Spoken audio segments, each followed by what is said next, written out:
Good morning, good afternoon, or good evening, depending on where you're at in this world. I am your host, Bob Mata, and welcome to Defense Diaries with our continuing coverage of Arizona versus Lori Daybell, or Lori Vallow, whatever you want to call her. Lori Vallow Daybell, Lori Vallow Daybell, whatever. She's all the same cray-cray. And I am once again joined by my beautiful and brilliant co-host who needs to shut the bathroom door behind her when she gets a chance. Allie, what's up, girl? Hey, babe. Hey, all. All right, I'll do it now. All right, sweet. So we are once again a little bit behind time. I started it at 12:45, so theoretically we're about 15 minutes behind time because remember they're on a 30-minute delay here. As you guys know, last Friday, Allie brought you guys home with the conclusion of Kay Woodcock's testimony on direct. Babe, was there any kind of cross that you recall? Yeah, there was a cross. Okay. How was it, by the way? It was short. She ended with her. Do you have any personal knowledge of me conspiring with my brother to kill my husband? Which the answer was no. I mean, that's Kay always got the a last couple of question, digs right? in. You know, I was kind of worried about it at some point. She said things like I had to get JJ away. The kids weren't safe with her. There was a couple of line stepping comments that Kay got in there. I think Lori was, as Lisa B. Jeepin says, scared. I was fully A lot of expecting people that seem to Kay be. was gonna fire, like I think she probably ended up showing a lot of restraint. I mean, for the people that know what's up that have testified, Speaking of cray cray, where's the 50 Shades of Cray? I don't know. Looks like Mandy dissed it. People Mm. love the 50. Mandy, I love the due process thing, but you got to have 50 Shades of Cray up for this trial. Due process will put that up for Karen, which leads me really into our first topic of discussion. Okay. So, as you guys know, we are definitely going to be covering Reed, and we definitely want to finish covering this. We are, Megan Spitfire, you were a topic of conversation while I was showering. As perverse as that may sound, it was very, very clean. Very clean. I'm going to hit you up. I'm going to take you up on your offer.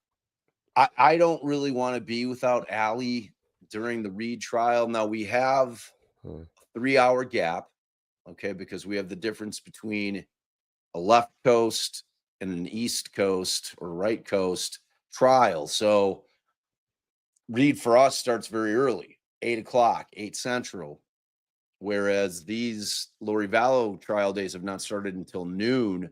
And then with the half an hour delay, 12:30, sometimes we push it to 12:45, sometimes 1 o'clock. So, I mean, there's a gap there, but trying to figure out how to make this work in terms of trying to dual stream it.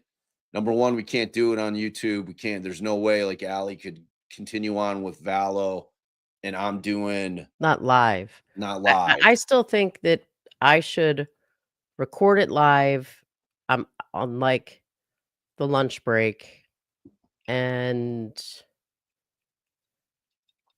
I don't know, play it by ear. Yeah, we'll play it by ear. I was trying to figure something out right before we came live here, but before we start, because I think getting behind time, especially if we've got some, I think non. the ME is gonna be the first witness. Right, so we're gonna wanna breeze through, like, her background, if we can, but I've got a short clip that I wanna play. So, we played the clip of, Charles talking to the police when they came and helped him basically break into his own house when the kids were missing and Lori was missing, and he got the paperwork for the involuntary, um mental health assessment. I don't know if it was technically involuntary commitment or what it was, but along those lines. And I just want to show this clip that shows the Lori effect on these police officers when she went in and talked to them after this. I'm only going to play a couple of minutes of it though. And if you want to hear about it in more detail, listen to our podcast series, Strings Attached. Yeah. Yeah. No, I did not get my hair whipped. The butter has not been whipped. I just combed it for a change, you know? I Hmm. mean, For a change, the man always combs his hair. it's true. I do wear a hat a lot though. I don't know what's going on. It won't it won't open up. It's true. Well, thank you. Thank you, Mandy. Mandy, where is the 50 Shades of Grey border? You got to have that for Lori. It's your genius border. It's your genius tagline. I can't believe that you don't have people love it. People love it. Oh, by the way, we broke 41,000 over the weekend. So thank you. Thank you. Thank you. Thank you, all of you. All you old subs, all you new subs. We love you guys. We're so grateful to there it is. Up there it went. We love you guys. We are so grateful. We are so excited about the community that we built with you guys. This is just an amazing thing for us. Every day I get on here, it's like hanging with my best friends. So I just love it. And I am so excited to continue to grow with you guys. And you guys spread the love. So, when you do those, the likes and the thumbs up and the sharing and the subscribing, that's what drives us out, to the rest of the world. So you guys really need to give yourself big family hugs. Oh, family hugs to all of you for helping us grow so very much. We couldn't do it without you. To our mods, you guys know you're our everything. We love you guys so much. You are absolutely the best mods in the business. I wouldn't have it any other way.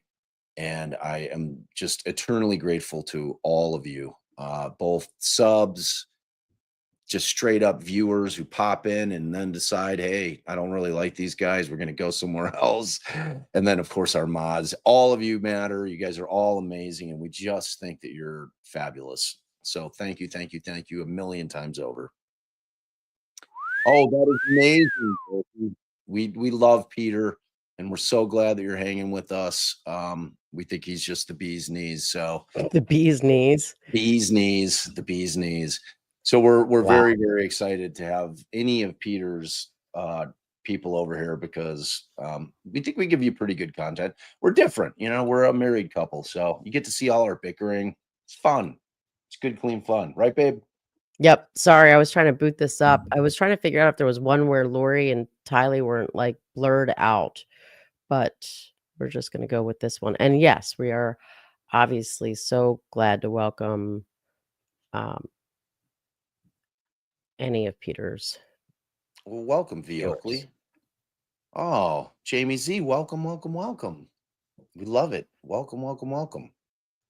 Our there's a lot of competition for Karen Reed. A lot of our friends are streaming it. Everybody's streaming it. So you guys are going to have to, bump around. Like if you have your Or just fades, we stay go here with over, us. or just stay here with us. We'd love that too. But I think we're going to try to work out something where we're dual streaming with Melanie. Hopefully she'll be up with it on a few days. We'll bump around. We'll make it fun. We'll definitely have some guests on. I'll bring on some of my lawyer buddies. I'll bring on people from both sides. If I can find anybody from the other side. I'm free So guaranteed. Cool Lady's suggestion was what my research basically said, which is you want 2 live streams, you need 2 channels. Yeah. Yeah. But I don't know, because then we've got like the second channel that could get subscribers and it's not really a thing. So Yeah, I don't want to divide and conquer like that. I think that just hurts the channel. I think that will be. I think. Oh, we love that. We love the cupcakes, Tracy. So welcome, welcome, welcome. yes, we love the cupcakes. We do, we do, we do. And I don't think dividing and conquering is the move, right? I just don't. I don't know. I decided that we're gonna have to think about it when we wrap up here. I think Megan's gonna help us. Maybe we just do your original concept was just do kind of have somebody like Megan, like Spitfire, that's going to continue to watch through the day, give us timestamps, and then we do Well, a but couple here's the hour thing, summary. she can't really give accurate timestamps because while it's live, it's a completely different timestamping scenario than it is at the end. Because as it grows, the timestamp changes. I don't know why, but it does. This is a good question. I actually think that the judge in this particular case has been excellent. I think that he's been very patient. I He think that really dropped one last time. what do you mean? So, Lori, there was an objection. Were you here for it? I don't think so.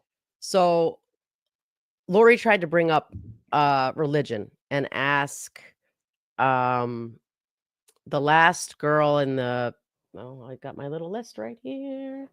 Sharp, Christina Sharp, who was one of her, inner circle, but she was like on the outskirts of this inner circle. And she tried to ask her about different religious stuff, like about people that were transcended, basically prophets and biblical people, to show that that's not unusual. So she's trying to get this in, and I'm like, the state opened the door, judge. You've got to let it in. So the judge says, and how is this relevant? And she said, well, they're questioning whether this is typical in the religion, or said I was acting outside of the religion. And he said, well, to the extent you're comparing yourself to biblical, not people, biblical, what's the word? Figures. Figures, yeah. Yeah. Perimenopause brain. Biblical figures, I'll allow it. And I was like, what? That was like a dig. It was like a real dig. And then someone called me out on not being looser with my standards just because of Lori. And I was saying it in jest, where I'm like, well, it's Lori, I'll allow it. I'm really not, like I do think that I think he was stepping. Line stepper. Habitual line stepper. Yeah, I mean, look, there's no doubt. Let's not pretend that Lori's not a convicted murderer at this point. Right, She but still, is. we're supposed to be looking at the trial objectively, so I shouldn't Yeah, for sure. I shouldn't even in jest be like, "Oh, it's Lori, I'll allow it." Yeah, no, I mean, you know what? I'm going to allow that. I'm going to allow you to allow that. But I think I've seen the judge do some good things, but we also were like, what's he talking about? Like when he allowed, the state said that this stuff was coming in as present sense impression. But technically, Lori didn't object, but we were talking about how he's the gatekeeper, and the state's saying that they're getting it in for this reason. He looked at it as though to determine whether it should get in under that. So, so there's that. All right, let me share this clip and then we can get into it. And again, this is the and just so you guys know, we are trying to get behind time. We realize that the trial is going, but there are slow moments. We anticipate that there's going to be some boring type witnesses that are going to be testifying today. So We We'll want zip to have through a their little, credentials. we want to have some blooping. We want to have Mhm. some blooping space. All right, so Lori and Tylee are in with the Gilbert police. This is January 2019, the same day or the following day, probably actually, from the evening that the police were out at the home with Charles. And here is what the officer is saying to Lori. And let me crank this just in case. I think I inflated my ball too high. I feel like I'm sitting too high. I'm good for now, but I'm always too high. Just think I still need to I feel like I'm deflate. high on the ball. All right, here we go. It's not, there's no sound right now. I don't know why. They must have been getting some personal information. Why is it so blurry? I don't know. I tried to find another. And when I talked to him, he was all upset, wondering what are we going to do about that. I have no, until it is verified by my sergeant that it's still active, they still want you. I can't hold you against your will. So he's talking about verifying that is the commitment order or the involuntary assessment order, whatever technically it's called here. And he's given Lori some tips. Again, this is the Lori effect. My sergeant that's still active, they still want you. I can't hold you against your will.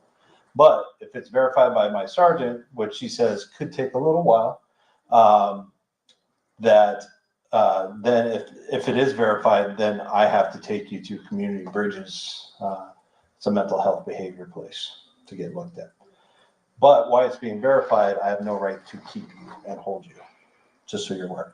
So he's supposedly en route with your purse Just so you're and aware. your phone, and then and the order also, which needs to be verified by my sergeant. So we will facilitate the transfer of the person and the phone. And while we go give the mental health petition to my sergeant, and she's verifying it, you do whatever you feel you need to do. Okay. How we're going to get that to go away, I do not know. You may need to you can probably contact Community Bridges, that's CBI, Community Bridges. We have one, I don't know if you even want to just go up there, at Mesa Drive and Baseline. It's off Javelina, which is the street before you get to the freeway. If you're going north towards the freeway, find out what you need to do to prove yourself, because what it is committal paperwork. Right. They can hold you for 24, 48, however long they deem it necessary to get you evaluated. Right. Based off. But just remember what I said a moment ago. They can't do it yet. And after I give you your purse and your stuff, I'm going to have to take that thing to my sergeant to make sure it's valid. So whatever you do during that time, Lori, I can't stop you. I can't keep you here, just so you know that. Big hints. Hey, did you boost your mic? I did it. No, my mic is it? Yeah. I think you boosted the sound, so you're up a little high. All right, I'll turn myself down.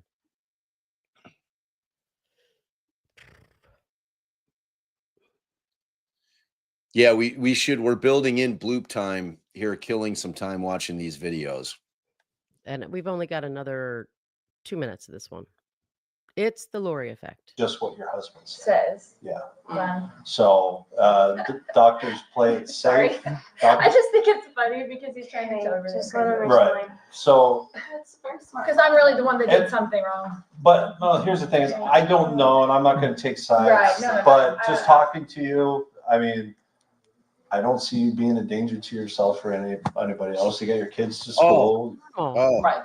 oops. I don't know, but I'm not going to play side. I'm just going to let you know that we are required, if you're here, that we will, even with force if we have to, Right. if you're still here when it's approved, we'll have to take you to CDI. If you're here, and that again is if you're still here, Okay. And what is it called? I was just going to write it down. Community Bridges. Okay. That's where we take you. Now, I don't know who he went through to get the order taken care of. That's what I'm saying. How do you even get that? He got that in the middle of the night? How do you get something in the middle of the night? It's family members can do it for other ones who have like drug dependency or not getting help, mental health. Yeah, but how would he get? He had to come here. Isn't stuff closed? It's not here. There are places you can go. So How would you think of something? I don't know. I don't know. Sorry. So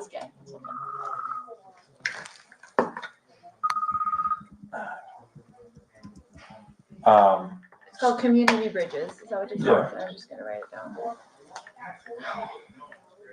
So I'm But going they'll be to, looking for me. That's the whole thing. Like, that's what. we don't bust down doors to get you, but we will knock. So if you see police officers knocking, talk to them through the door if you really Wow. don't want to. Okay. If you want a free medical evaluation, I was psychological gonna say, I haven't evaluation. gotten any sleep in about 3 days because they have good facilities. They do actually, from what I understand. This I guy. have a gym where I can work out. Yeah, I'm so- kind of happy. Like I said, we, You'll be okay Off- without your mama. You are going to get a padded room. so officers don't kick down doors to serve these. They're civil orders. They're for your safety. It's not illegal. If it was because you're a danger to yourself, it's not illegal to kill yourself. So we don't go busting down doors. But if we make contact with you, there's nothing separating us. At that point, You can we just know say it's anything you you. want about someone and get a mental health order against them. Not, so if it's a family member and depending on what he told the doctors, usually they'll do it just to be safe. All right, so that was the part that I wanted to play for you guys of that.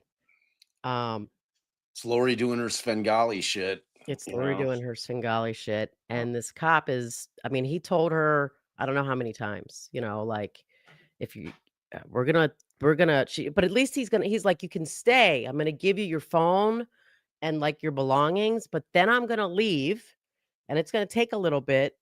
But if you're still here when I get back, I mean, I can't tell you what to do. And then, like, don't even open the door. If you don't want to go, don't open the door. We're not going to break it down. I mean, come on. Seriously? Gave her a hard pass. Hard pass. Yeah. All right. So Let her we're gonna walk. All right. do- And then when we're starting the trial, I will turn off the ads, y'all. So for replay crew, we turn them back on, but for the lives, for the trials, we're gonna have them off. We're gonna do that with Reed too. All right. Well, I'm about to boot this up then. Let me get us live.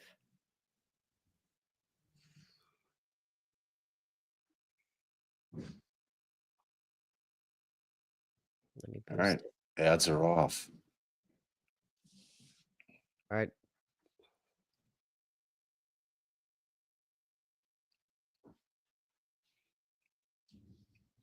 One 704. State's counsel's present, the defendant's present with advisory counsel. Is your paralegal Full screen it, gonna babe. join you Oh, yeah, today? there you go. Yes, she's on her way as far as I know, Your Honor. All right, have you received some motions that the state filed since we were last here on Thursday?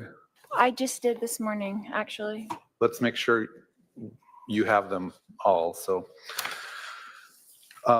last Friday, I received from the state, what's the wrong one?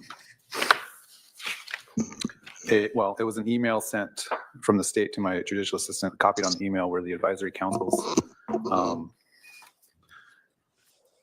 as well as I think your paralegal. Is your paralegal Anna Ramirez? Yes. Okay, so she was copied on that, and that had to do with the subpoena that was served on Bobby Vallow. Have you seen that? Bobby Vallow. I have not seen it. I did hear about it, but I did not see it. So we have that to address. We have a motion in limine regarding the questioning of police. Have you received that one? I just received that one, yes. State's third motion to preclude defendant's witnesses. Have you seen that? I just have those two, but not the first one that you mentioned. Okay, how about motion in limine regarding the testimony of a video observed by Janice Cox and Summer Shiflett? I do not have that one. All right.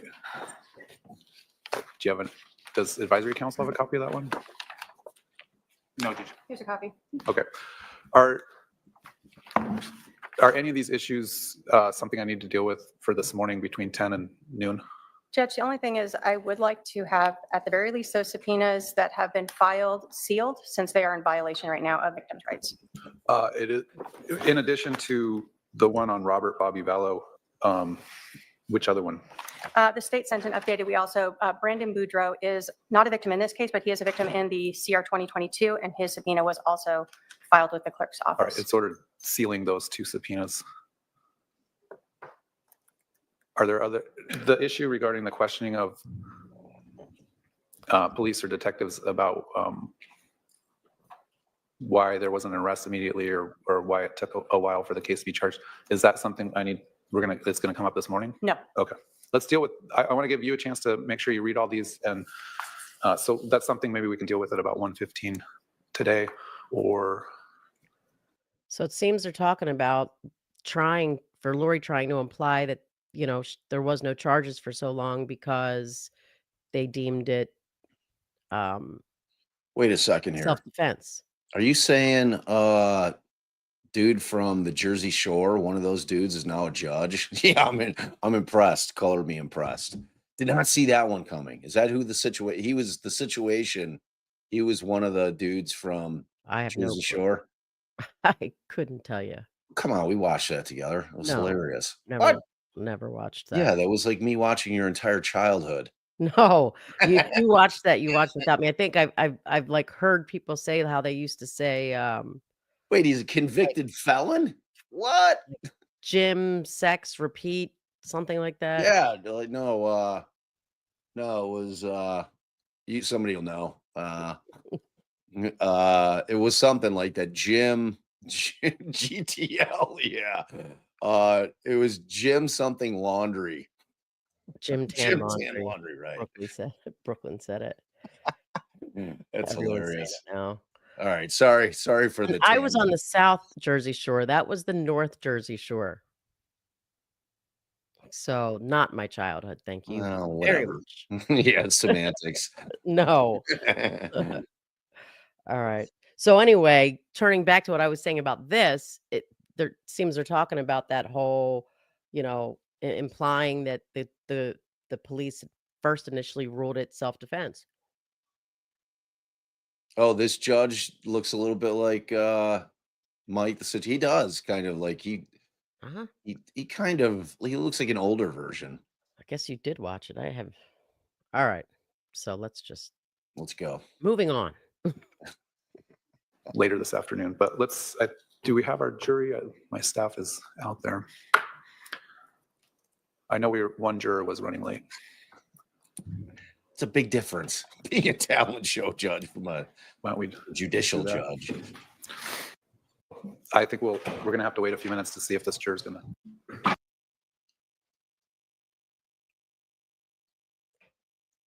They brought that shit back too, Jersey Shore. What do you mean? Like they brought it back recently. Like Snooki was old. They were all old. A couple minutes while he's on his way up. I had asked the advisory council and the state regarding our second trial if they'd be willing to forego the first day, the Wednesday of their annual conferences for the second trial. Is that something that we can sort of? I'm talking about June 25th. Sorry, Judge. The Okay, trial. so, and if I don't know what happened last time, but I think advisory council took the remote question All right. to meet They're talking about juror to questions. go over those remote answers on May. Trial. Jurors would be enough. Does the state want to weigh in? For the trial regarding the attempted murder of. Oh, the judge just did a church lady face. Did you see that there? Did that thing? So what they were talking about was the second trial, the upcoming trial for the attempted murder of Lori's niece's Melanie's husband, Brandon Boudreaux. Brandon Boudreaux. Yeah.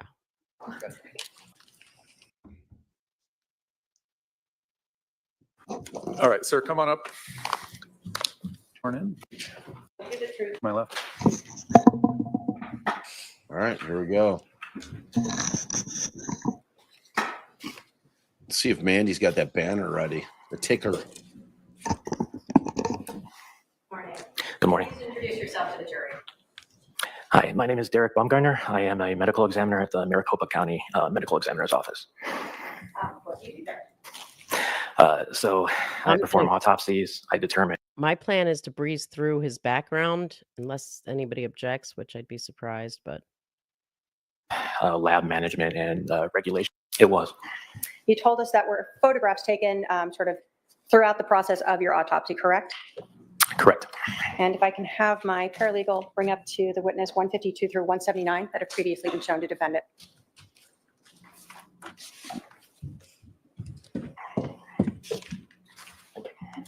She blooped. She I up and did. blooped it. We're Right, right. to the meat of the matter. He's starting with photographs, so we'll see if we should bloop a little more. I mean, how much blooping do you have? Gonna run out of that bloop. Right now, 20 minutes. Oh, all right. It's a fair amount of blooping.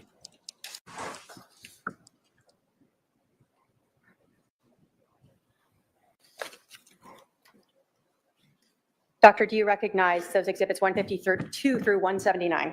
I do. And are they all photographs of different aspects of the autopsy that you performed on Leland Charles Anthony Vallow? They are. Your Honor, the state will move to admit 152 through 179. Any objection? No objections. 152 through 179 are admitted, may be published. Thank you. So when you first are assigned a case, do you begin with some type of visual inspection overall of the individual? Yes. You put We're on 125, so if anybody wants it moved down to normal, let me know. up exhibit 152 here.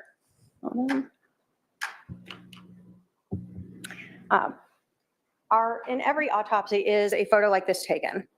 Yes. Why is that? For identification purposes. And is that the OME number we were talking about that is associated and that we see in all these photographs? Yes.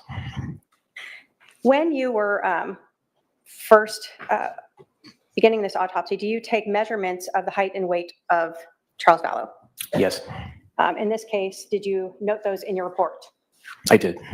Do you recall that information off the top of your head right now? I do. What was his height and weight? Height was 71.5 inches. Weight was 207 pounds. So just under 6 feet tall? Yes. As you were doing an external review of Charles, did you note any injuries to the front of his face? No. Did you look at the back of his head? I did. Did you note any abrasions or contusions? No. Can you tell us, what does abrasion mean? An abrasion is a scrape that takes off the top layer of skin. So I think the reason she's going down this sort of line of questioning about the back of his head is Lori tried to imply that the direction of travel with the bullet, where they claim that Charles was laying down when he was shot, was she tried to say, well, is it possible he got shot in the stomach and he's falling.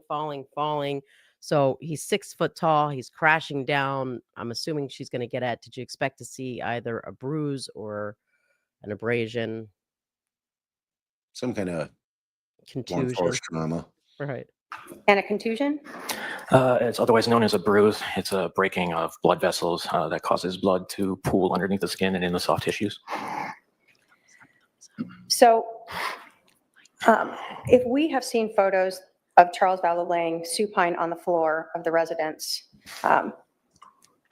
did you note any abrasions or contusions at the back of his head that would have been consistent with him being shot and falling straight back?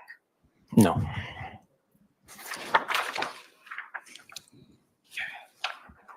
I'm going to put up 153. As you were looking at Mr. Vallow, were you looking for abrasions on any other aspects of his body? Yes. Did you note any on his chest area? Yes. Where did you note those? On the sternal chest and on the left abdomen. And so external chest, can you point out to us where that is? The sternal chest is sort of right in the middle of the chest. Chest compression. So we're talking in this area, and I'm going to pull it in closer. Oop.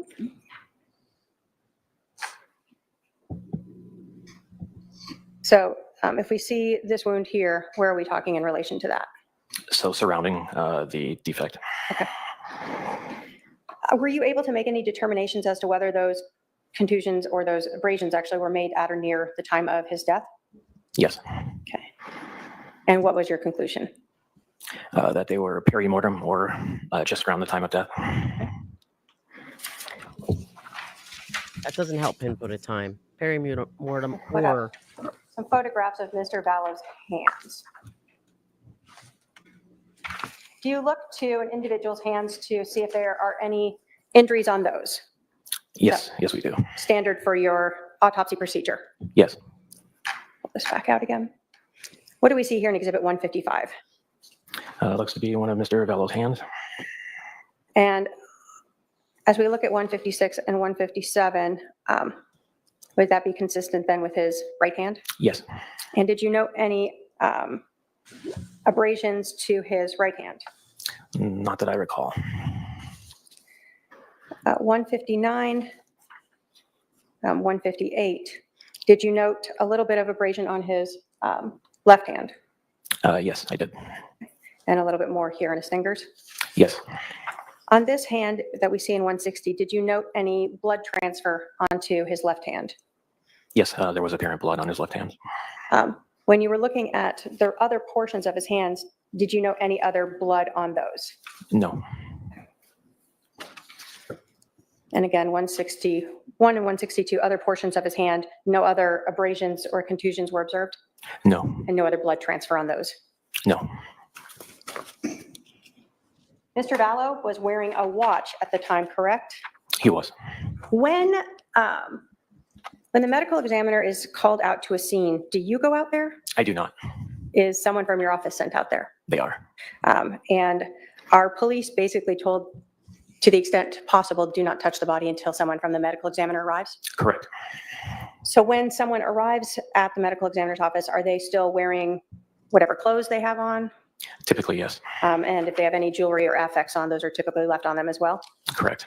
So in 163, is that a photograph then of the watch that he was wearing?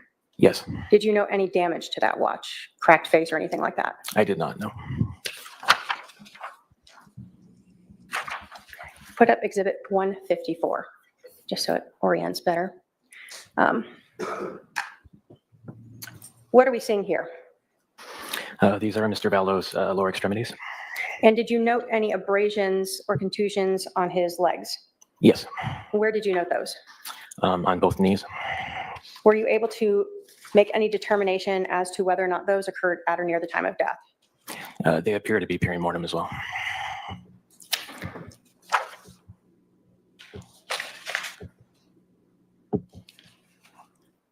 I'm going to put up exhibit 164. As you're visually looking at Mr. Vallow's body, did you observe a defect to his chest? I did. Is that what we see here in exhibit 164? Yes. What did you note that was? An entrance gunshot wound. Okay. And 165, is that a closer up of that? It is. And 166, is that again another close up of that? Yes. How do you know that that was an entrance wound? It has characteristics consistent with an entrance wound. It is oval in shape. It also has a peripheral rim of abrasion.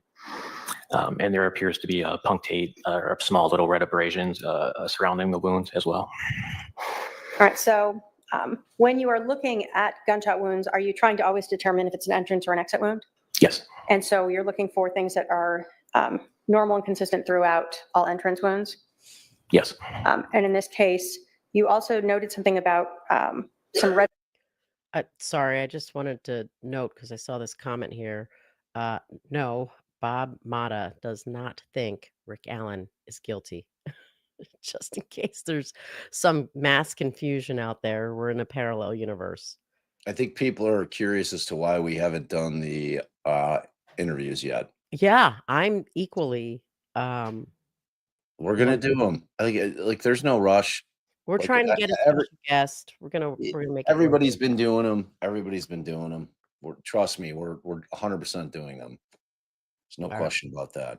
I could just fast forward the rest of this guy's testimony, but abrasions around the edge. What is that? There is a red abrasion around the defect or the hole.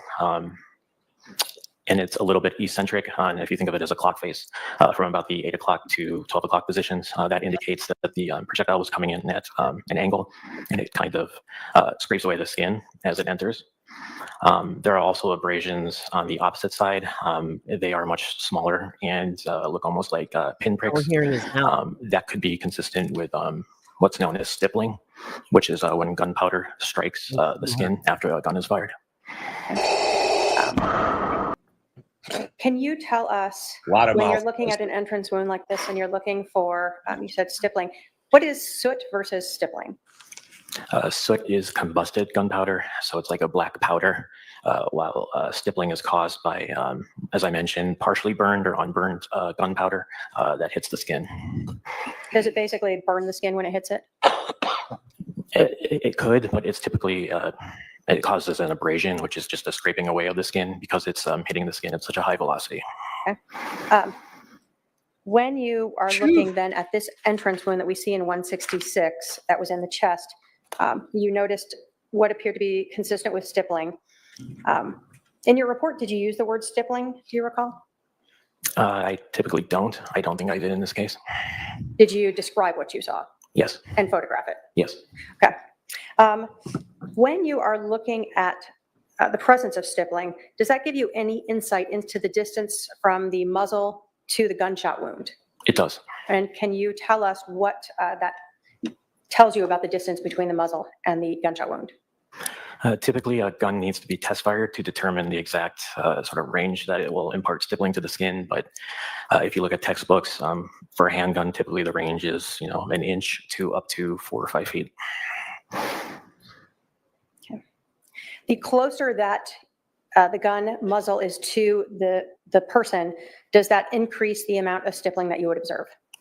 Likely, yes. Would that also, the closer the end of the muzzle to the person, would that increase the likelihood of seeing soot? It would. Okay. So here you did not see soot though. I did not know. So this, have you ever indicated that for this type of stippling that you observed, you believed it to be anywhere from 2 to 4 feet? I did, yes. Okay. And is that because there's not as dense of an amount of stippling observed at this entrance wound? Correct. Okay.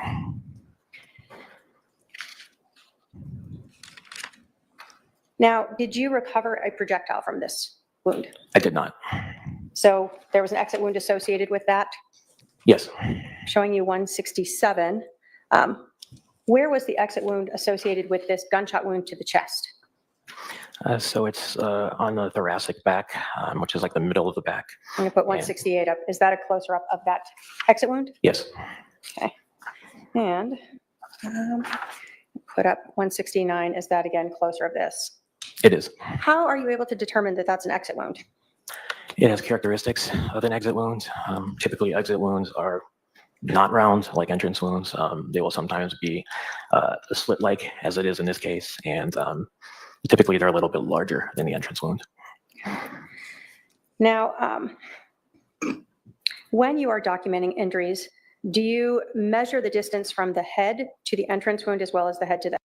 So that's that's interesting. He said the middle of the back. If you remember, we were talking about it, and I don't know if the other one is what came out of the shoulder. I thought Yeah, they were trying to say the stomach came out of the shoulder. it was the gut shot that went out of the shoulder, So which one went out of the back? the chest. Ah, okay. So I wonder where that bullet is, because where that projectile, or no, am I mixing up what they're called? Whatever, the exit bullet went, because that one you would expect to have stayed under him if he was laying down. Wait, no, because I think that the way it would have gone down is Charles would have been standing for the chest shot, Right. and then he's down on the ground, and then the The gut stomach. shot. That is the one that they said was down. Okay. I just Yeah. wanted to make sure, because if that came out in the middle, I would expect it not to have broken free where the shoulder was out. The exit, the projectile wasn't between the body and the ground. exit wound? Yes. Go back. Measure the distance from the head to the entrance wound as well as the head to the exit wound. Yes. In this case, what was the distance from Charles's head to the entrance wound that we saw in his chest? I believe it was 18 3/4 inches. And can you tell us, or do you recall what the distance was from Charles's head to this exit wound on his back? I believe it was 20 inches. So about 1.25 inches difference. Yes. When you are performing an autopsy, do you advise what the wound path is? Yes. What do you mean by wound path? The wound path is what the projectile encounters as it passes through the body. What was the wound path for this gunshot wound that entered Charles's chest and exited his back? So it passed through the skin of the chest, the sternum, which is the breastbone, the pericardium, which is a sac that surrounds the heart. It then hit 2 chambers of the heart, the right atrium and the left ventricle. and then it passed through the 9th thoracic vertebral body and exited the soft tissue and skin of the left back. So for lay people, it went through Charles's heart. Yes, Was that wound immediately fatal? not immediately, no.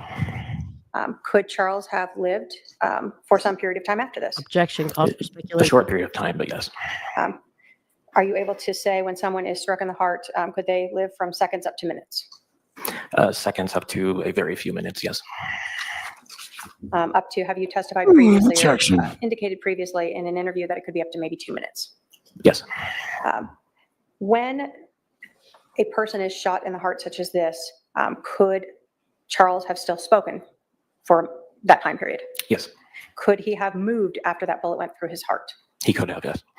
So would it be possible for him to reach up and touch where he was shot with his left hand? Yes, Given the abrasions to Charles's knees, is it possible that he fell to his knees after he was shot? it's possible, yes. Would those abrasions on his knees be consistent with someone falling to their knees?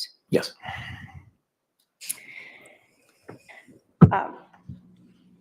When you are performing an autopsy, do you, well, let me first talk. As you were going through the description of the path, the wound path, you talked about the trajectory going through the 9th thoracic vertebral. Is that correct? yes. I'm going to show you Exhibit 171. Can you describe for us what we are seeing here? That is a trajectory rod passing through the defect that was created in that 9th thoracic vertebral body. So this rod that you're using is helping to show the path of that bullet through Charles's body. Correct. And just to orient those of us who haven't seen a person this way, can you tell us, is Charles's head up here? It is. And so this would be down towards his legs at the Correct. bottom. Yes.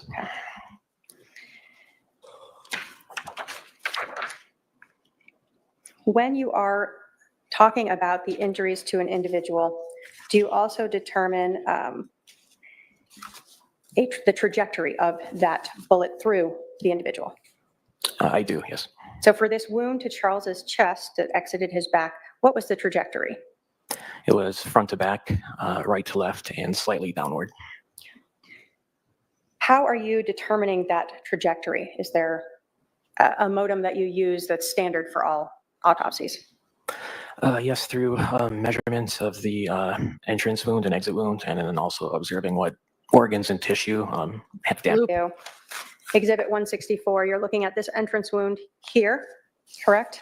Yes, And the exit wound that we see in 168 to determine that front to back, and then you said right to left and slightly downward? yes, So the downward is the 1 1/4 inch difference that you saw from the head measurement. correct. Could that downward angle be the result of someone just holding a gun at a slightly downward angle? Yes, that's possible. Could it be also from just the arm itself moving up or down some, Yes, or size difference between people? yes. You're not here because to tell us which one of those it was, correct? I can't determine that, no. As you were performing the autopsy of Mr. Vallow, did you note another gunshot wound to Mr. Vallow? I did, yes. And I'm putting up Exhibit 172. Where was the other gunshot wound that you observed on Mr. Vallow? On his left abdomen. And do we see in 172, is that what we see sort of above and to the side of his belly button? Yes, Were you able to tell what we see in 172 here, whether that was an entrance or exit wound? I was. And what was this? This was an entrance gunshot wound. And again, were you following the same view of looking at all the same aspects of this wound to determine that it was an entrance wound? Correct. In this entrance wound, did you note any stippling, I did not. any soot? No. So would that tell you that the individual or the muzzle of that gun was more than 4 or 5 feet away from the victim? Most likely, yes. Did you recover a projectile from this gunshot wound? I did not. So there was an exit wound associated with it. Correct. Now put up Exhibit 175. Where was the exit wound? It was on the back of the left shoulder. And is that what we see in Exhibit 175 here? Correct. I'm going to put some closer up.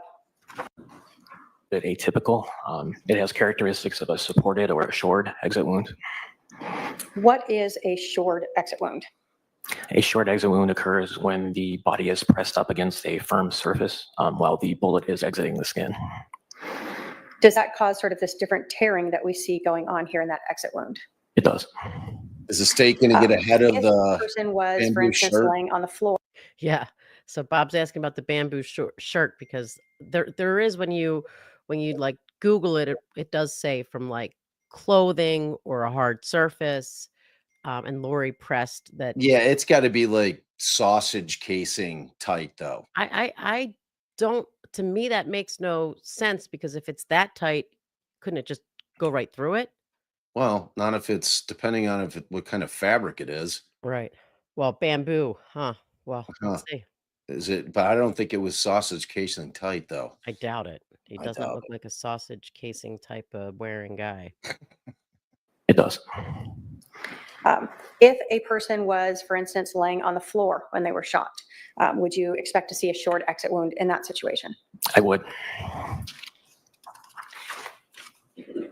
When you're talking about something pressed up against the skin, Bamboo shirt. have you ever seen a short wound from someone wearing a t-shirt?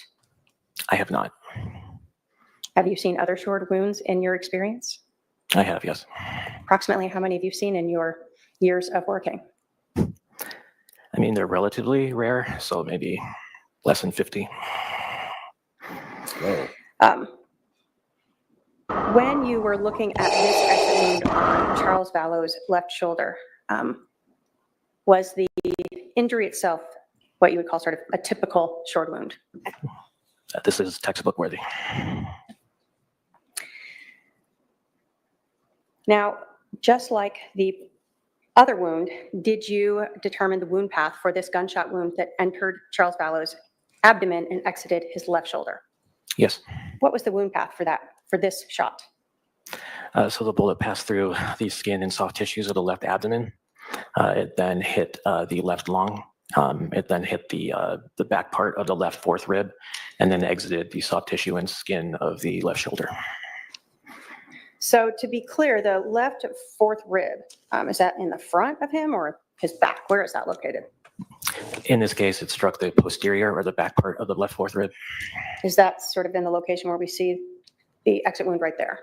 The exit wound is a little bit above the fourth rib.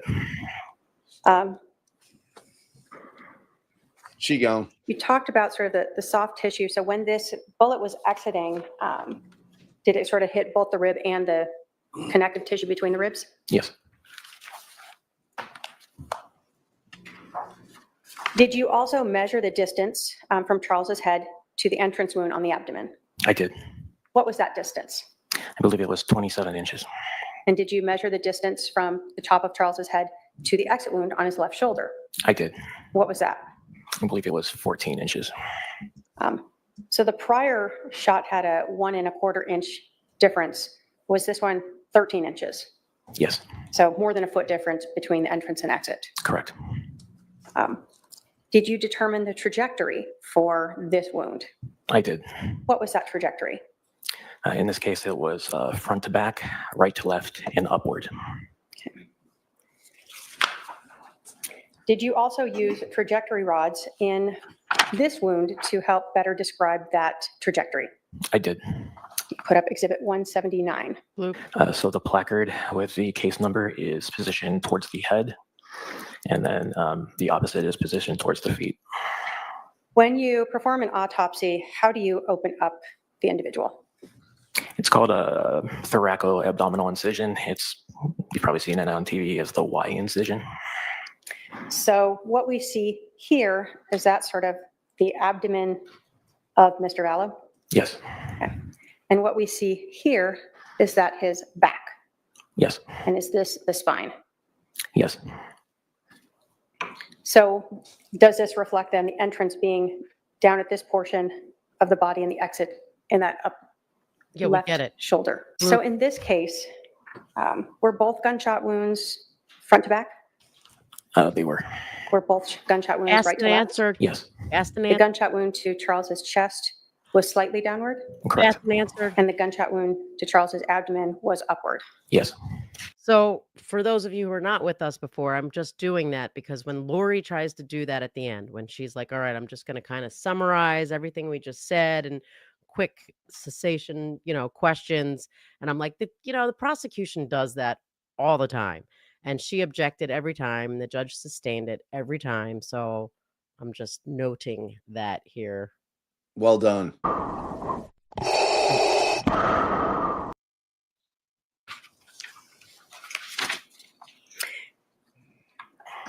The gunshot wound to Charles's chest that exited his back was not shored, No, it was not. but the gunshot wound that entered Charles's abdomen and exited his left shoulder was shored. Correct. Doctor, given the trajectory that you observed, that from the gunshot wound to Charles's abdomen that exited his left shoulder, and the fact that the gunshot wound was shored, would that be consistent with the shooter standing somewhere near Mr. Vallow's feet and firing at Charles Vallow as he was laying on the floor? Yes, that's certainly possible. Now, you told us that you don't go out to the scene, right? I do not know. So you would not have seen if there were any defects on the floor consistent with a bullet strike underneath Mr. Vallow? I did not. If you were advised that there was a defect on the floor that was consistent with a bullet strike underneath Charles Vallow's left shoulder, would that further support the theory that he was laying on the floor there, causing that short wound when he was shot? It would, yes. When an autopsy is performed on anyone, is blood collected to be tested for toxicology? If we can get it, yes. Was that done here? It was. Were there any drugs found in Charles Vallow's system? No drugs were reported positive on toxicology. No alcohol found? Based upon your autopsy of Leland Charles Anthony Vallow, what did you determine was the cause of death? Multiple gunshot wounds. Thank you. The state has no other questions, Your Honor. Cross.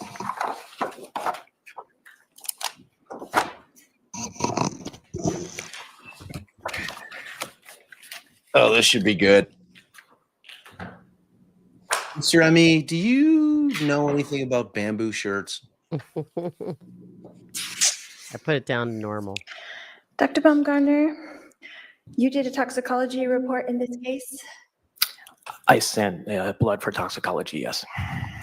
And what did you test for? What substances did you test for in that toxicology report? There are 16 or 20 substances that are tested. Typical drugs of abuse, a limited amount of therapeutic medications, and then alcohol, methanol, acetone, and isopropanol, I believe. But not generally like someone's regular medications, like for high blood pressure or something like that? That would not show up on this test, no. And if someone was taking testosterone, that wouldn't show up on there? It would not, no. Human growth hormone would not show up on there? No.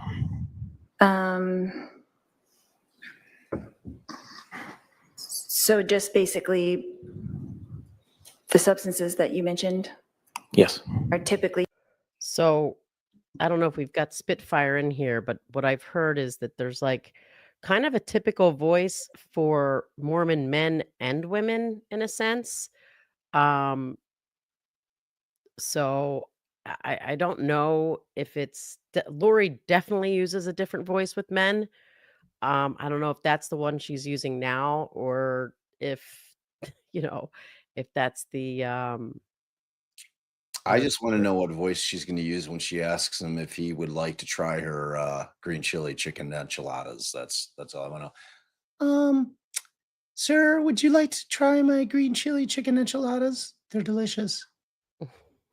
Oh, and people seem confused. So Dr. Baumgartner here is mouth breathing pretty heavily, and I am playing a Darth Vader sound effect. People seem to be confused. I'm trying to time it so that it goes right when he does a huge mouth breathe, but it's a carryover from a sound effect from Karen Reed. correct. It's Judge Beth's sigh. Yeah. Yeah, or even Lally's objection. Right. Could be any number of things. Objection. All right. Let's go. Tested. And then Second. the substances that you mentioned Yes. are typically tested. And then if law enforcement were to ask you to test for something specific, then you would do that as well. Is that correct? It depends. On what? The case type, what their request was, if it's even possible. Okay. So if they were to say, we want you to test for a certain something, you would say if you could or couldn't? Probably, yes. Okay. And is that typical in your experience? Is what typical? For them to ask for things other than what you normally, the normal 16 things that you test for? That would be atypical. Okay. So normally they don't ask you to do that in a common manner? They do not know. Okay. That would be atypical. And so in this case, you did just test for the typical things and no other requests were made, I is that wonder if correct? you just text I believe so, yes. for the typical things, babe. What do you think? As far as the abrasions on Charles' knees, could those have been, you said that they were consistent with having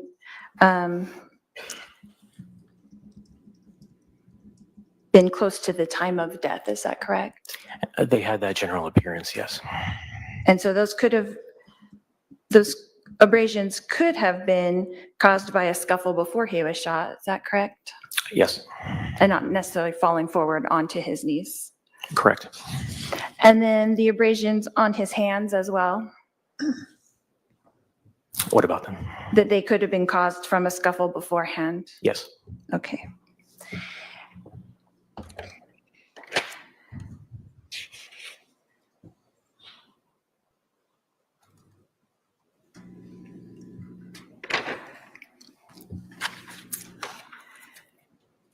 I know that the state asked you if it was consistent with him, with the second shot, the shot to the abdomen, Gonna ask you- that it was possible that he could have been shot on the floor, is that correct? Correct.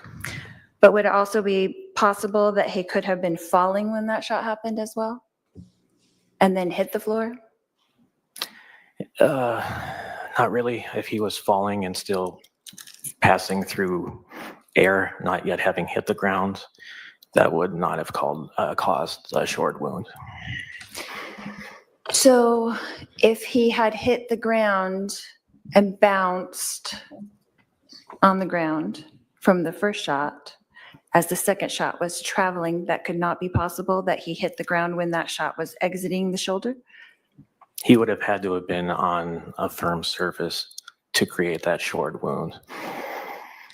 And it could not be caused by tight clothing? Tight clothing and short wounds is typically like a supportive garment, like a belt or a bra. Yes, you're right. In my experience, I've never seen it with like a t-shirt or anything like that.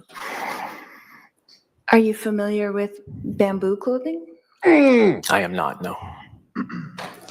Or how tough that material would be? I am not. Okay.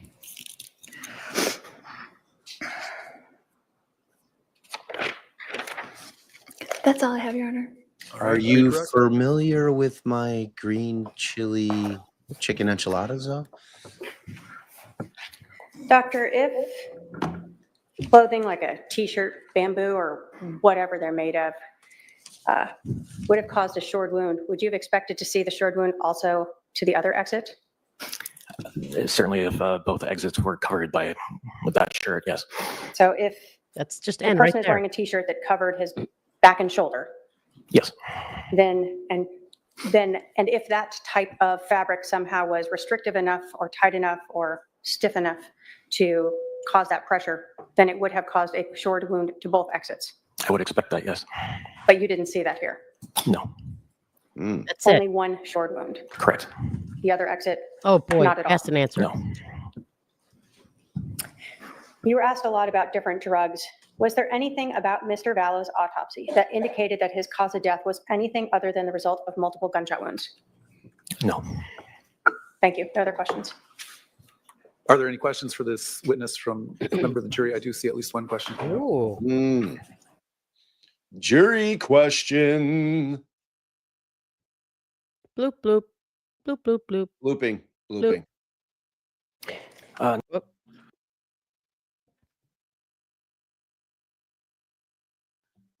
Were there significant amounts of blood in the left lung? Mm.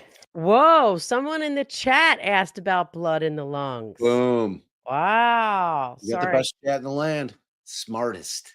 The Yep. smartest. All right, I'll loop back.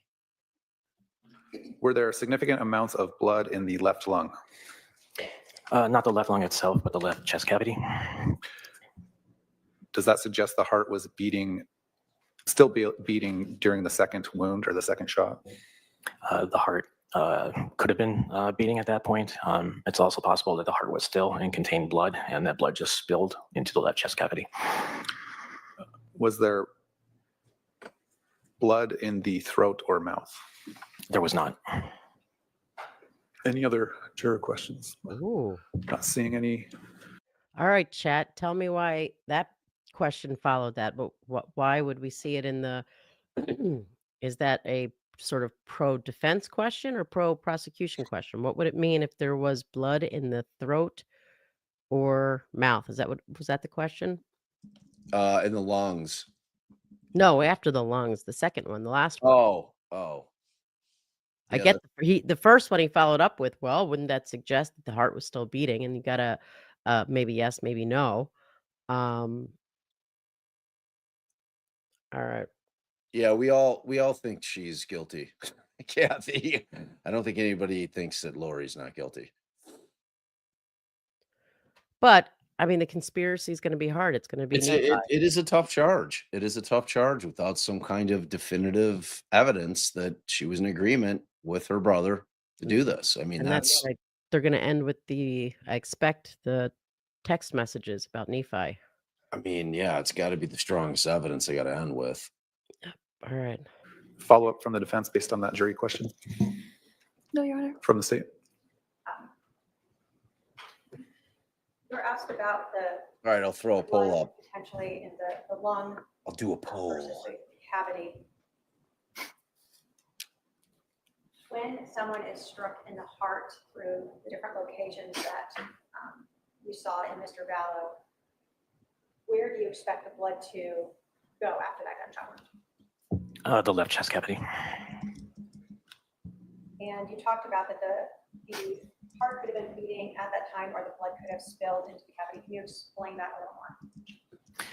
Sure. If the heart was still beating, blood would have been pumping through it, and blood would have been spilling from the two defects in the heart, one in the right atrium and one in the left ventricle. It's also possible that the heart was either fibrillating, which is not really beating, just sort of quivering, which often happens right before death, or potentially the heart was still, but blood that was in it at the time the death occurred would spill out of those two defects I just described. In any of those situations, would you expect ultimately the blood to end up in that left cavity? Yes. That's what you saw. Yes. You were also asked about blood in the throat or mouth. Does the absence of that indicate that the victim was or was not alive for some period of time after being shot in the heart? No. Thank you. Other questions? All right, sir, you can step down. Thank you. State can call its next witness. Hey, babe, pause Yep. it for 1 sec. Okay. All right, so I want to read this. So I'm going to put up a poll, but I wanted to read you guys the statute from Arizona for conspiracy. So this is the general statute. A person commits conspiracy if with the intent to promote or aid the commission of an offense. Such person agrees with one or more persons that at least one of them or another person will engage in conduct constituting the offense, and one of the parties commits an overt act in furtherance of the offense, except that an overt act shall not be required if the object of the conspiracy was to commit any felony upon the person of another or to commit an offense under section 13-1508 or 13-1704. It says B. Go ahead. I was Um, going to say that. No, finish, right. So it says B, if a person is guilty of conspiracy as defined in subsection A of this section, knows or has reason to know that a person with whom such person conspires to commit an offense has conspired with another person or persons to commit the same offense, such person is guilty of conspiring to commit the offense with such other person or persons, Wow. whether or not such person knows their identity. Wow, I mean, that doesn't come into play here. No, but it's interesting. Yeah. And the punishment for a class one, it's a class 1 felony, and it's punishable by a sentence of life imprisonment without the possibility of release. All right. So So that's that. So I- I'm going to ask a very specific question. It's not whether you think that Lori's guilty, because we all think that Lori's guilty. It's whether or not you think thus far the state has proven that charge, because that is the charge that they have to prove beyond a reasonable doubt in order to convict her. well, thus far, no, they haven't put on shit. Well, I mean, they've gone through 13 of their 21 witnesses. They've got Well, 8 yeah, left. but without those text messages, I don't think that there's evidence beyond a reasonable doubt that she conspired with her brother. Are you on the ether? I am. Because you're way behind. You're like lagged. Hmm.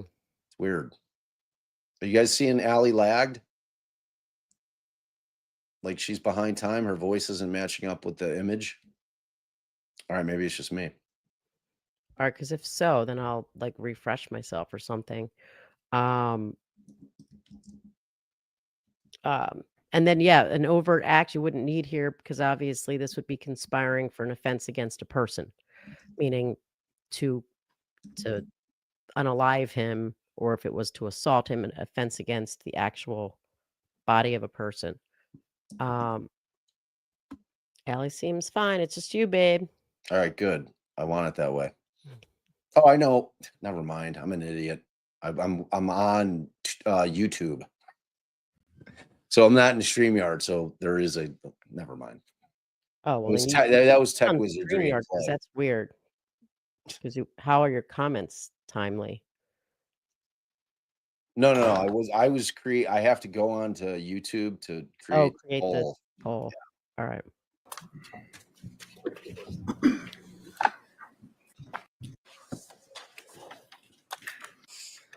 What happened here? I don't know.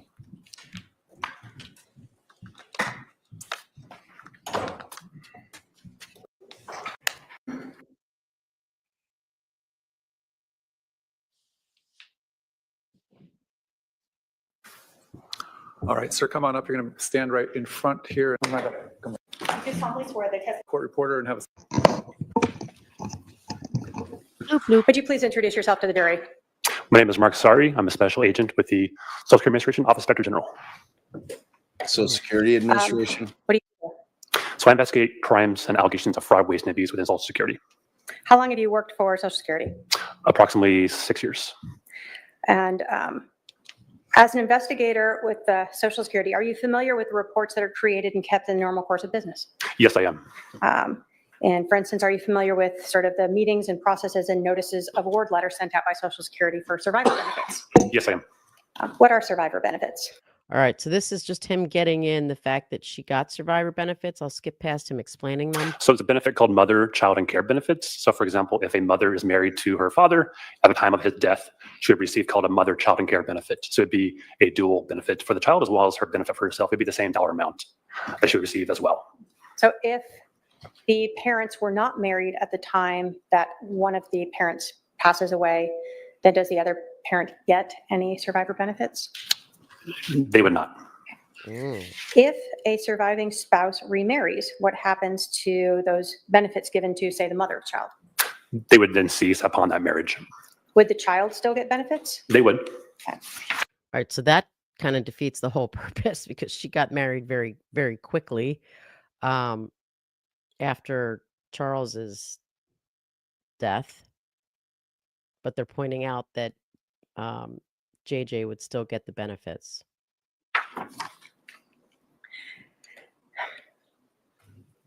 Were you asked to look into survivor benefits involving Lori Vallow and JJ Vallow? Yes, I was.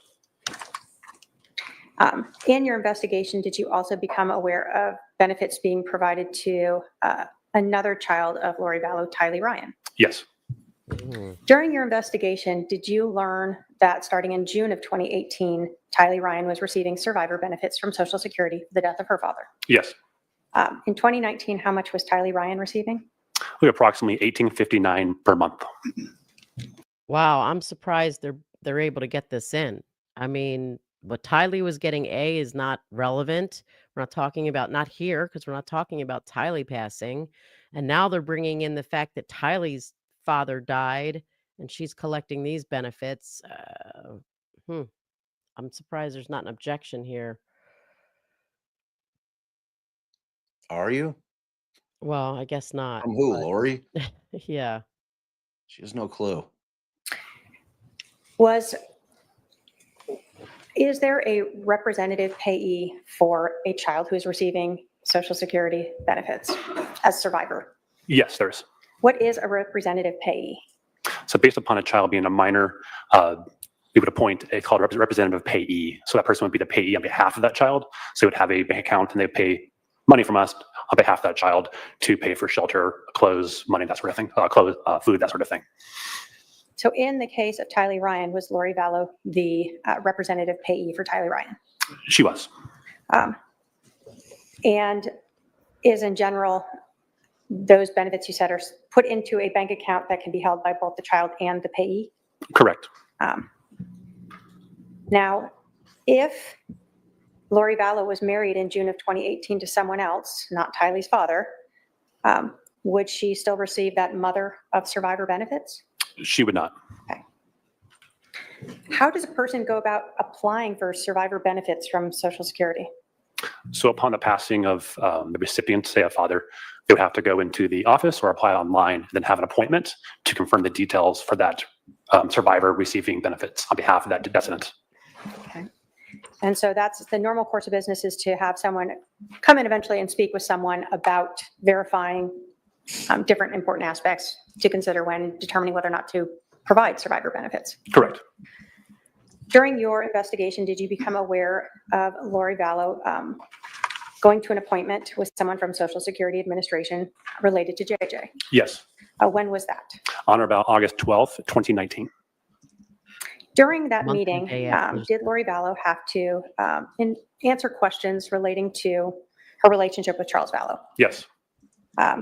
Did she have to, for instance, provide the date when she and Charles Vallow were married? Yes. When was that? The date of the marriage, and have to be refreshed from a document for that. Sure. Let me see if I have that one here. I mean, how is that relevant? Why does it matter? I She's can have wasting my her time. paralegal approach.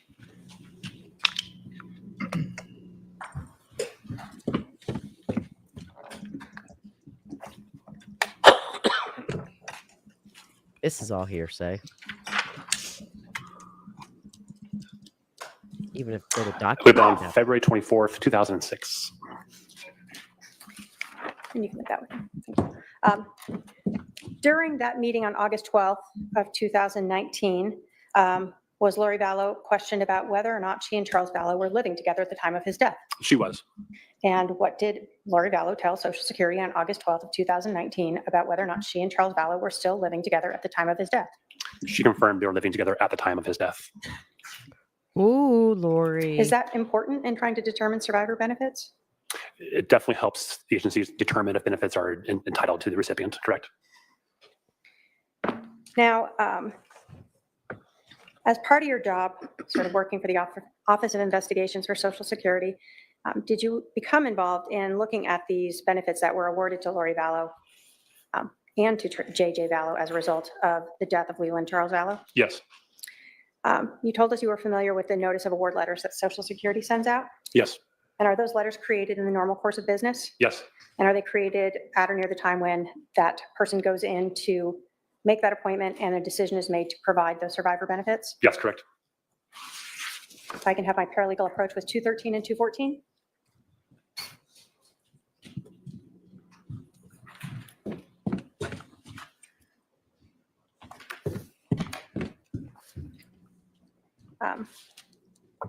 Do you recognize what those two exhibits are? I do.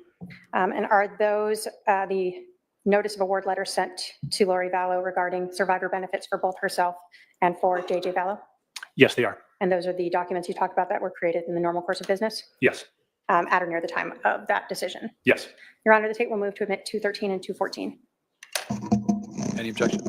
No, no objection, Your Honor. 213, 214 are admitted.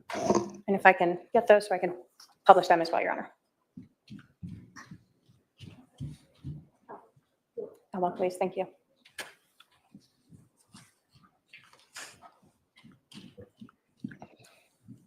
All right. I start with 213.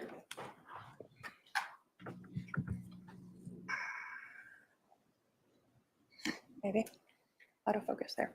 Okay, so what we see here in 213 is this the letter that would be sent to Lori Vallow on behalf of Joshua Jackson Vallow, JJ Vallow. Yes, correct. And we see it was sent to an address in Santan Valley. Yes. Okay. Does this letter provide or advise how much money that Lori Vallow would receive or that JJ Vallow would receive as a result of the death of his father? It does. And how much would he receive as a result of the death of Charles Vallow? It'd be $19.51 per month, and also mentions the back pay from the date of death for Charles up until that date of the letter. Okay, so monthly, the $19.51, and then a back pay of $3,902? Correct.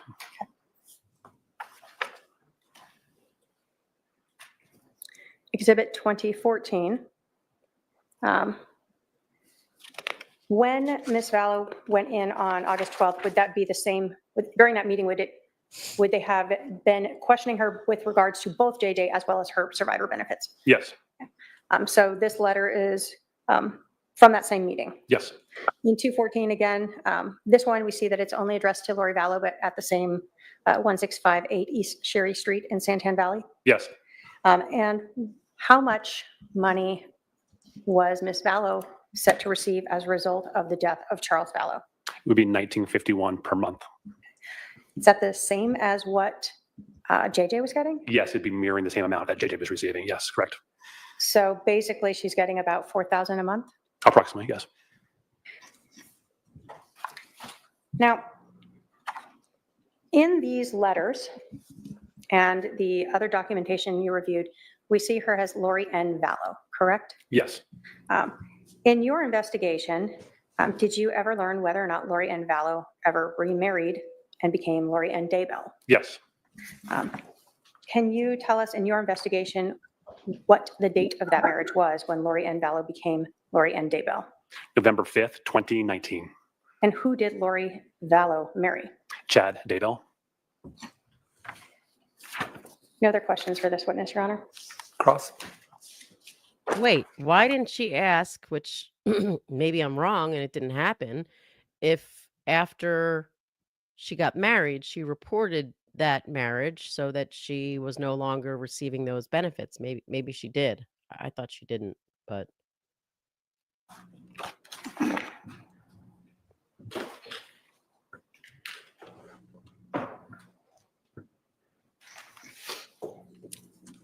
Mr. Surrey, the Social Security, as a surviving spouse, can you get benefits if you didn't have any children? I believe so, correct? Yes. Okay, so if you've been married for longer than 10 years, you get spousal surviving benefits. Is that correct? There are some rules for that. I believe that is correct, I believe, yes. And so if I had been married to my husband for 10 years and his previous wife had been married to my husband for over 10 years, she would also get that surviving spouse benefit?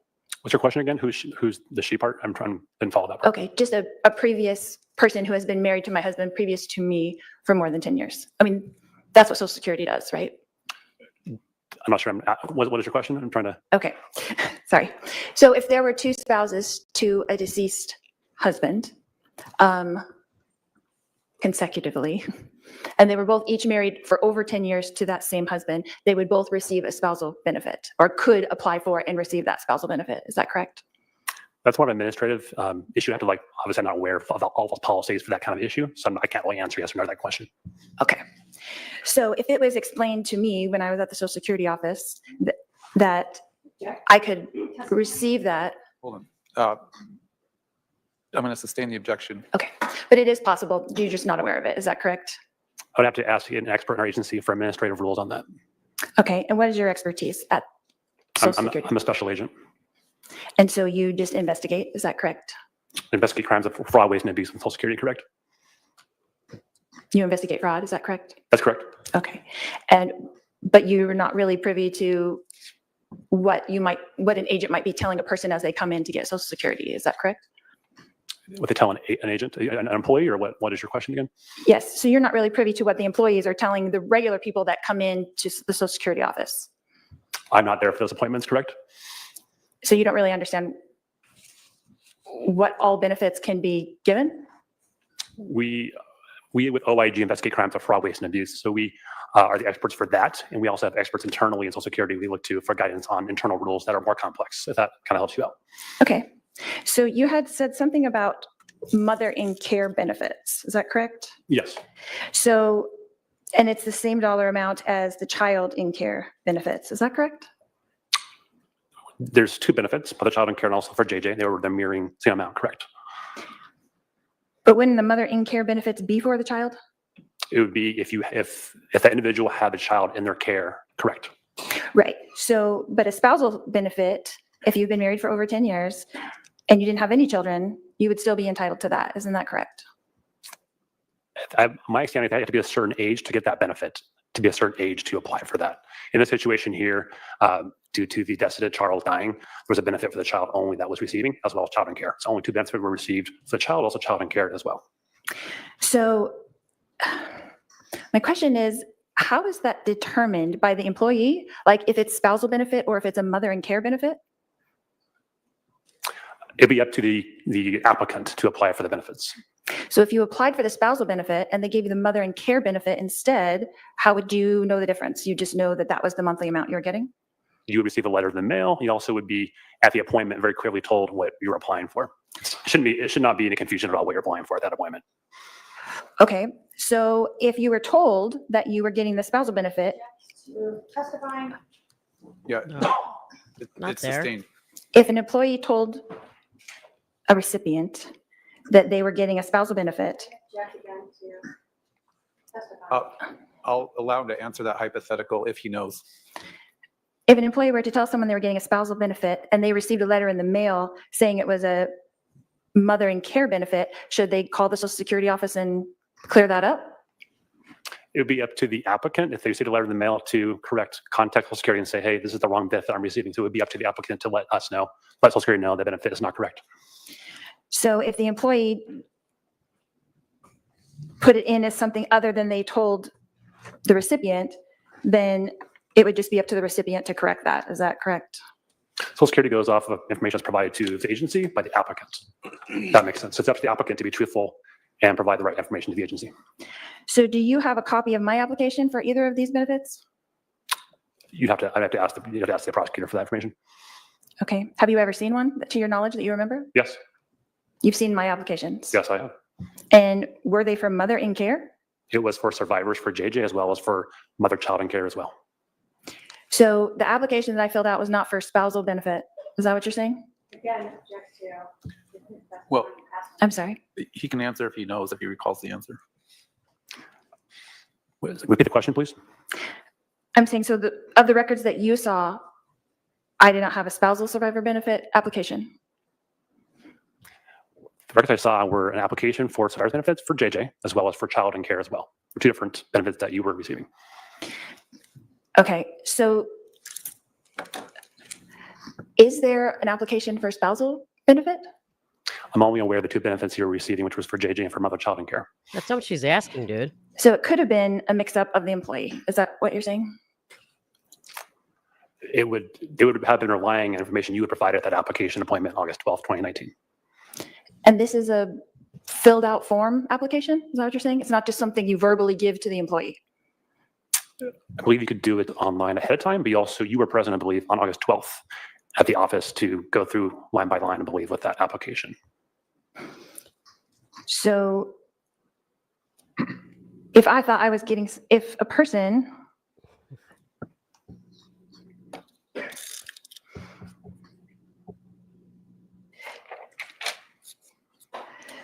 so in your investigation of this fraud, you have seen all of my applications, is that correct?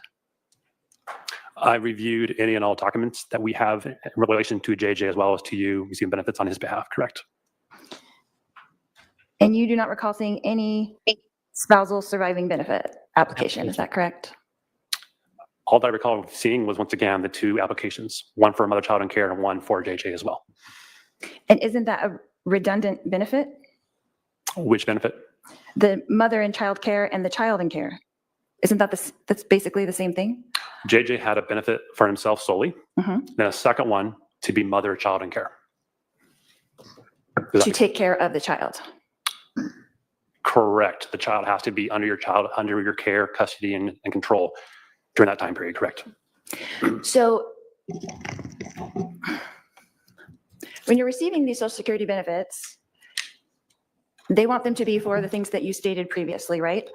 Give a few examples, but it is for the benefit of the child, correct?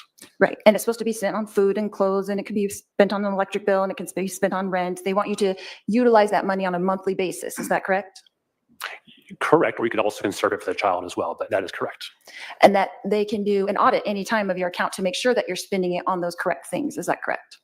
I believe so, yes. And they want it to be spent every month, and you can't really save it for college. Is that correct? No. So if an employee told that to a recipient, that would be incorrect? The benefit is for the child. The money can be saved or spent on the child. So if a recipient was told that all the money has to be spent every month on the care for the child and could not be saved for college because it is Social Security. Speculation, testifying, asked and answered. The objection sustained for, it's straying into you testifying, ma'am. So it is not your understanding that that benefit has to be spent every month. Is that correct? Sustained. So you are not aware of that? Sustained. Can I have a moment to confer? Go ahead. Gosh, someone tell me who she's conferring with. I'm assuming it's got to be advisory I council. would hope so, but everyone's saying that she goes back and talks to her investigator. Well, I think the investigator's sitting next to her. But I think that when she confers, she probably goes to one of the lawyers. I'd So hope what you should ask, Lori, is if he would like to try your green chili chicken enchiladas. That's probably the best line of questioning here.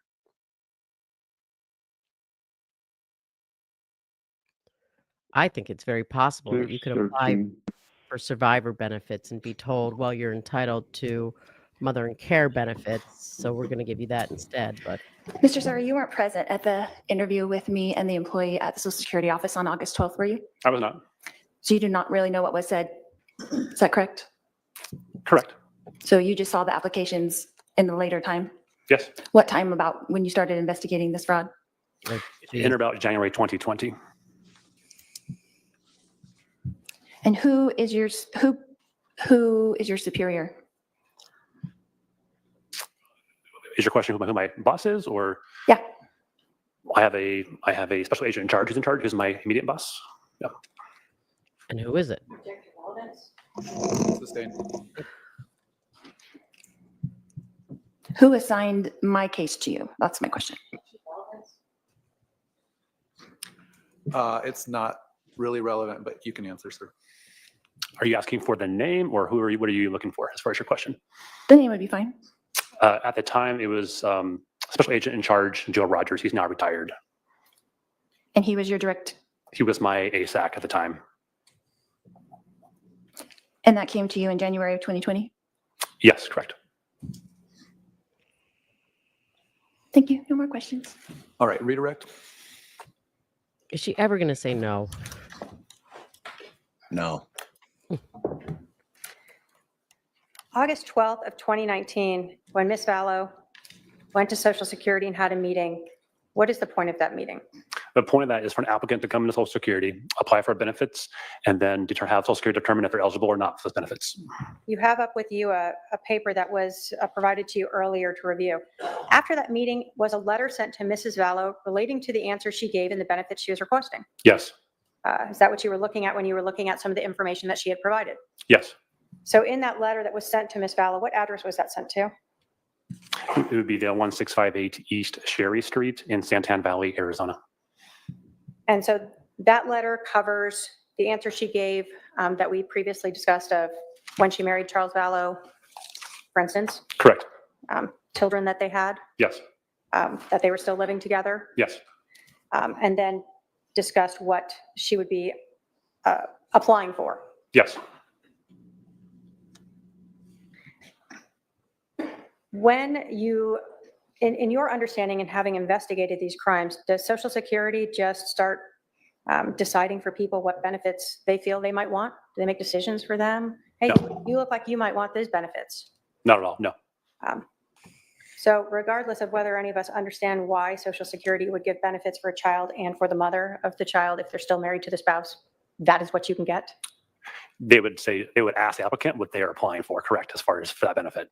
So when a couple is married and they have a child together and one of those spouses dies, the other spouse may be entitled to benefits for the child.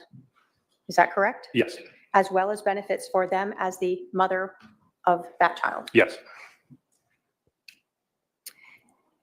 So in addition to the initial letter after that August 12th meeting, then Ms. Vallow was sent the second two letters, Exhibits 213 and 214, that showed her how much she was ultimately awarded. Correct. One letter was sent to her specifically for JJ, Yes. and the other letter was sent to her specifically for herself as the mother in care of JJ. Yes. And that's the one where we saw it was her name for JJ. Yes. In your investigation, you did not see any surviving spousal benefits. I did not. All you saw in looking through reams of documents was that Mrs. Vallow was receiving those two benefits that we've discussed. Correct. You were asked about when you began investigating this case, correct? Yes. And would those benefits for Lori Vallow have terminated when she became Lori Daybell? Yes. Upon a remarriage, that mother child and care benefit would immediately cease. But the benefits for JJ would have continued. Correct. I have no other questions, Your Honor. Are there any questions for this witness from the jury? I see at least one coming down. Yeah, did you decide there was fraud? What was fraud? They're gonna, I bet. Bloop, bloop, bloop.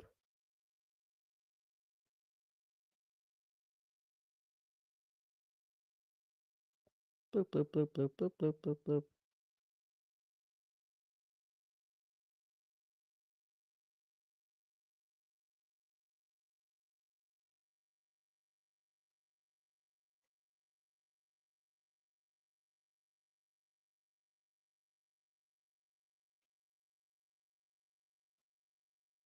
I have a couple questions for you, sir.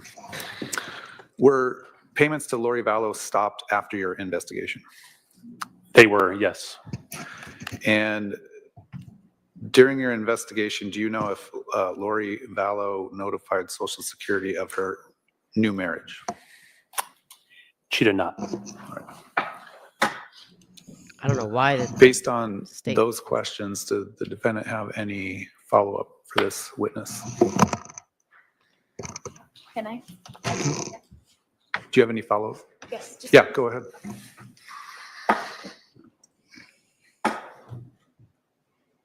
Mr. Sari, you said that I did not notify Social Security of my marriage Correct. that you know of. To my knowledge, you have not? No.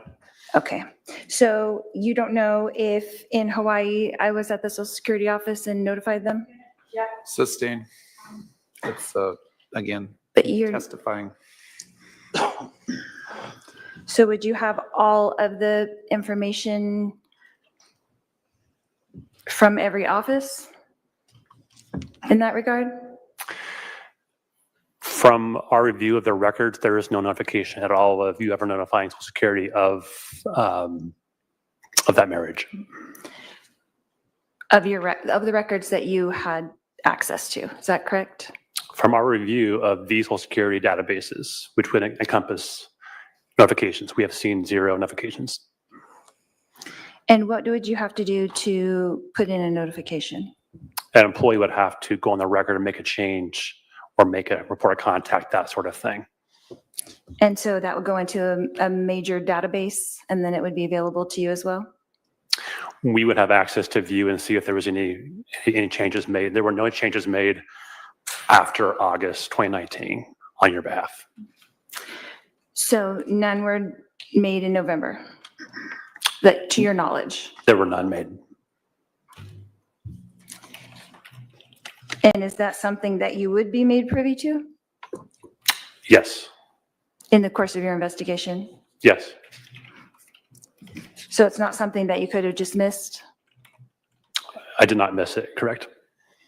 Okay. Redirect. Thank you. So, to be clear, does Social Security use computer systems to keep all this data? They do, You don't just have pieces of paper lying around that maybe you miss? correct.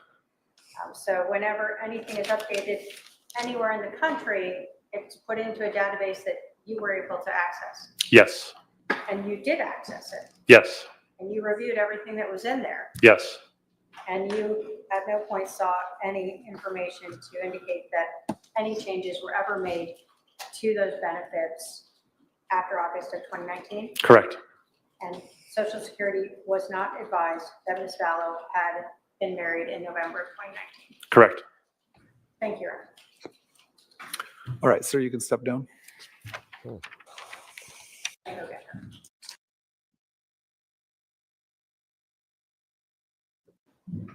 Where are you in? You know, walk around the podium. Would you please introduce yourself to the jury? My name is Robin Smith Scott. I'm going to have you move up or pull down that mic so we can hear you a little better. Thank you. Where do you work? I work at Banner Life Insurance Company, How long have you worked there? 13 years. What type of, well, let me start with what is Can purchase for Banner Life death claims. payout of policy? Yes. I'm going to start by asking some real general questions so we understand sort of life insurance. All right, I'm going to How does someone go about the agent? Prices. The policy owner, they could decrease the value of the policy. The insured, the policy covers that person's life. Again, the policy owner is the only one who can make changes to the policy. So there are times where the policy owner and the insured are not the same. Correct. Can the policy owner and insured then be the same person as Yes. well? Okay. And you said the policy owner is able to change the beneficiaries. What do we mean? What is a beneficiary? All right, bloop, bloop, bloop, bloop, bloop. Insurance policy? No. Can they,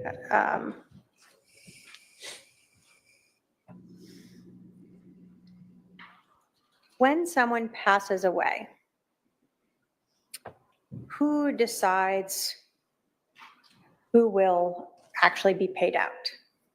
Who makes that decision of who will get the benefits paid out? Well, as us claims examiners, we are going to review the policy, any documents that have been submitted through the lifetime of that policy, and we are going to determine and confirm who the primary beneficiary of the policy is. So if someone obtains a life insurance policy and initially has one beneficiary, Looping. here, So so we we can say address so-and-so passed away, copies of any modification. They can also access quite appropriately, and The beneficiary modification form have to be notarized? it depends on the amount of the policy. I believe anything that's 500,000 and above would need to be notarized. So a policy for $1 million would require We're it to be almost at notarized if you're changing the beneficiary? Yes. When people call in to the claims department requesting a payout, are those calls recorded? Yes, they are. And is that done in the normal course of business with Banner Life Insurance? Yes. Are you familiar with the life insurance policy with your company for Charles Vallow? Yes, I am. Are you familiar with how much that life insurance policy was for? Yes. How much was it for? $1 million. Prior to February 26th of 2019, who was the beneficiary of Charles Vallow's life insurance policy with Banner? Prior to that date, Lori Vallow was the beneficiary. So just so everyone knows, this is the first part of her testimony where she's actually talking about what occurred in this case, what the insurance was in this case. Everything she testified before that I blooped through a lot of was just general statements about life insurance and how beneficiary works and that they can change them and things like that. So we're just getting into this case specifically now. So prior to February 26th of 2019, if Charles Vallow had passed away, would his wife, Lori Vallow, have gotten $1 million? Correct. In February of 2019, did Charles Vallow call Banner Life Insurance and request a beneficiary designation form? He did. Was one sent to him? Yes, it was emailed to him. And did Banner Life Insurance then receive a beneficiary designation form on February 26th of 2019 from Charles Vallow? Yes. Was that notarized? Yes. And in that beneficiary designation form, did Charles Vallow change the beneficiary for his life insurance? Yes. Who did he make the primary beneficiary for the life insurance? His sister, Ethel K. Woodcock.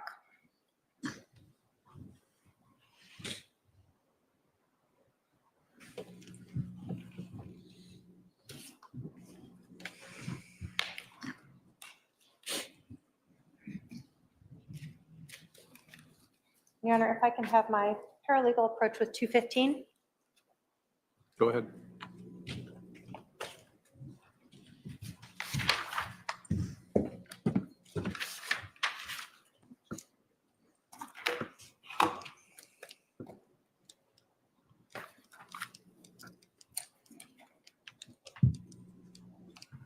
Looking at 215, do you recognize that both as an affidavit authenticating the Banner Life Insurance documents, Yes.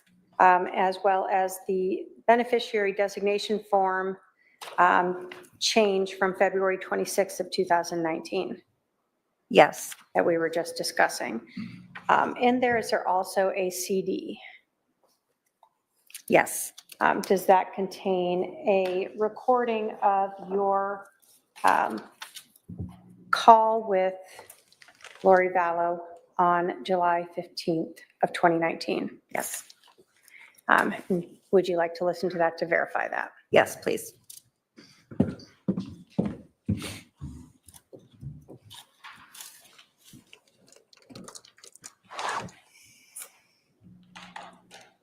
Oh, this is when Lori finds out he changed beneficiary.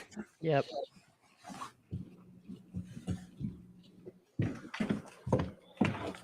Not long, Debbie. How long does she wait to marry Chad, babe? I think it was November. So like 3-4 months. Yeah. Well, I could double check. Wait, I think I have it right here.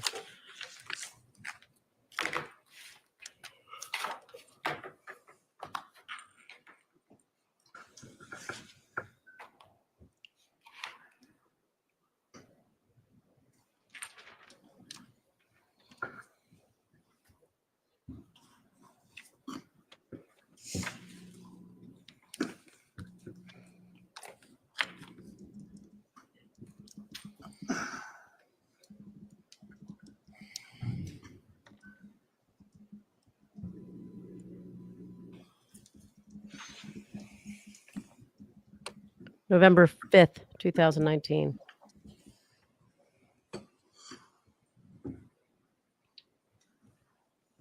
Charles died July 11th, 2019.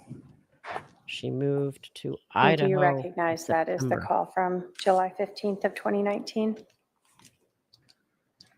I do recognize the call. Your Honor, the state will move to admit Exhibit 215. Any objection? No objection, Your Honor. 215 submitted. And if we could perhaps break at this point Okay. since it's 12:01, otherwise Damn they'll it. be playing for a All while. right, let's take our lunch recess for the jury. Please remember the admonition will resume with All right, what time is our it? Dinner? headsets. So some of it didn't get captured by the court reporter. So for the record, on juror question form number 8, there were 3 questions. The first question was, were payments to Lori Vallow stopped after your investigation, which we did ask the last witness. Neither side objected to that question. The second question, if an applicant lied on an application, would an applicant have to pay back money they received? Both the state and the defense agreed that that question should not be asked, and it was not asked. The third question, did Lori notify Social Security of her remarriage or new marriage? The state did not object to, the defendant did object to that question as to its relevance. The state's argument was that it went toward motive. The court did ultimately ask that question of the witness. I think that's a accurate recitation of what happened at the sidebar. The state want to add anything or correct anything? Does the defendant want to add or correct anything? No, Your Honor. All right. Secondly, before I forget, I'm going to order that the clerk file the email that was sent by the state to my staff advisory council and the legal assistant for the defendant on Friday, April 11th at 4:35 p.m. And that's the email regarding the service of the subpoena on Bobby Vallow. Can we take up these motions that we referenced this morning at 1:15? Yes, Your Honor. We have a time to read those over the lunch? I will try to, Your Honor. All right, so we'll address those at 1:15. Anything else from the state? No, Your Honor. Defense? Not at this time. All right, we'll be recessed till 1:15. Okay, so that'll be 3:15 for us plus the half an hour delay. That's 3:45. So all right, I set the live for 4:00 our time, Central Standard Time. That'll give us 15 minutes of buffer, and we'll have some bloop time. Sounds like they're going to do some motions first. Oh, happy birthday, Kale. Happy birthday. I always love birthdays over here. Hi. Hi. Did you do a button thing? Yeah. Yeah. So to make sure we thanked everybody. We will. Let's go. Sober Hipster, thank you so much for your gifted DD membership. We appreciate you very much. Tracy McMillan, we love that you're here so much, and thank you for being a member for 4 months. Dorothy, we love you. We're so happy you're here. Dorothy came over from Peter, so we love having you. And For your generosity. you sound like you might be a paisano. I love that. Nice little Italiano, eh?